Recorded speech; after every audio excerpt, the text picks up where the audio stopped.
बहुत ही अच्छा लग रहा है। और एक बड़ा इंटरेस्टिंग टॉपिक है, मीडिया का रोल क्या है रिप्रेजेंटेशन इंक्लूजन में।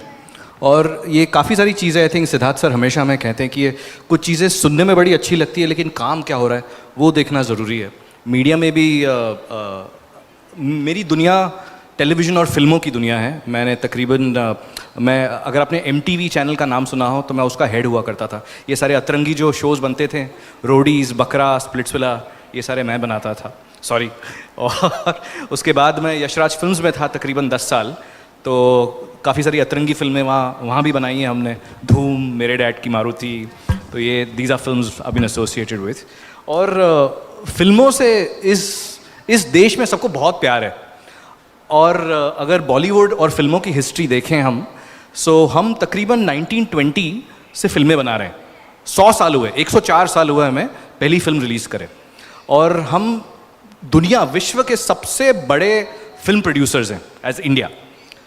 तो साल में तकरीबन अगर सारी भाषाएं हम जोड़ लें, हिंदी, मराठी, तमिल, तेलुगु, तो साल की तकरीबन 1500 फिल्में बनती हैं। और पिछले 100 सालों में हमने तकरीबन 45 से 50 हज़ार फिल्में बनाई हैं।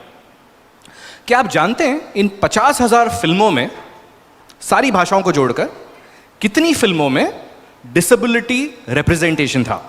और मैं तारे ज़मीन पर, माय नेम इज़ खान की बातें नहीं कर रहा हूँ, मैं वैसे भी रोल सोच रहा हूँ जहाँ पे फरीदा जलाल चाहे अमिताभ बच्चन की बहन बनी थी और पीछे व्हीलचेयर में बैठी थी। तो इस हिसाब से सारे जोड़ जाड़ के कितनी फिल्में बनी होंगी आप सोचिए। Any guesses? कोई गेस कर पाएगा 50,000 फिल्मों में से कितनी फिल्मों में डिसेबिलिटी रिप्रेजेंटेशन था? Any guesses? 300 से कम। दैट्स 0.0005% से कम। मतलब अगर आप बंबई में नए हो या बंबई से हो तो आपको पता होगा चौपाटी में कितनी रेत है। वहां की सारी रेत जोड़ दो, उसमें से एक कण उससे भी कम। अब एक और इंटरेस्टिंग स्टैटिस्टिक आपको बताता हूं उसके बारे में। ये 300 फिल्में जो थी, क्या आप जानते हैं उन 300 फिल्मों में ये जो डिसेबिलिटी के रोल्स थे, एक्चुअली डिसेबल्ड लोगों ने कितने लोगों ने प्ले किए थे? बिकॉज सारी फिल्में देखेंगे तो normal people, so to speak, neurotypicals, etc. Shah Rukh Khan is playing an autistic person. Darshil Safari is playing dyslexic. Or, it's a nice film, but Rajkumar Rao, Shrikant Bulla is playing visually impaired.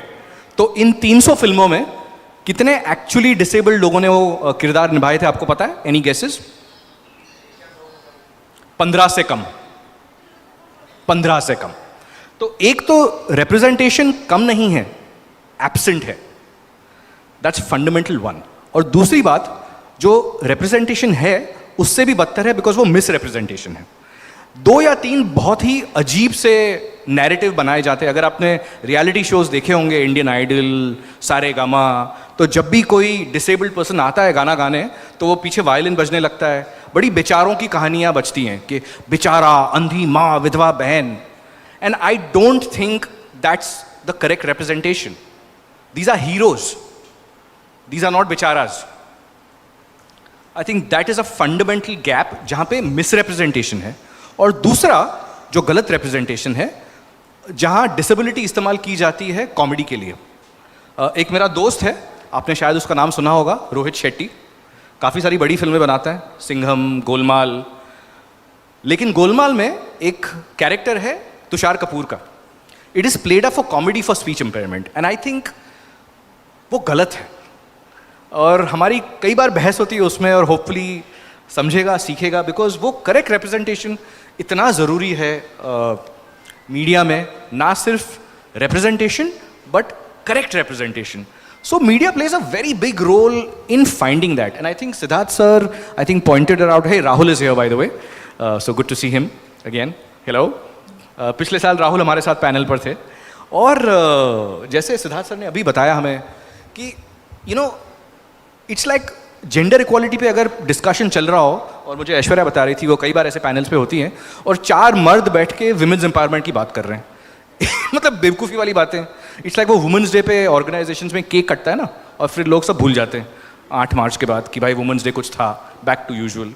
और it's the same thing when, you know, neurotypicals or, you know, so to speak, regular people are talking about disability representation, जब भी उन्हें idea ही नहीं है कि क्या होता है, असली कहानी क्या है, वो कैसे समझ सकता है कोई. तो आई थिंक उनका कहानी बनाने में, पकाने में, सुनाने में प्रेजेंस होना, पार्टिसिपेशन करना बहुत ही ज़रूरी है. और आखिरी चीज़ before I hand over the mike back to Siddharth sir is that पहले ना बहुत ही गेट कीपिंग और वो टोल नाके हुआ करते थे फिल्मों में, टेलीविज़न में. अगर आपको फिल्म में ज्वाइन करनी है तो आपको लाइन में लगना पड़ता था कि कोई मुझे ब्रेक देगा, कोई मुझे रोल देगा.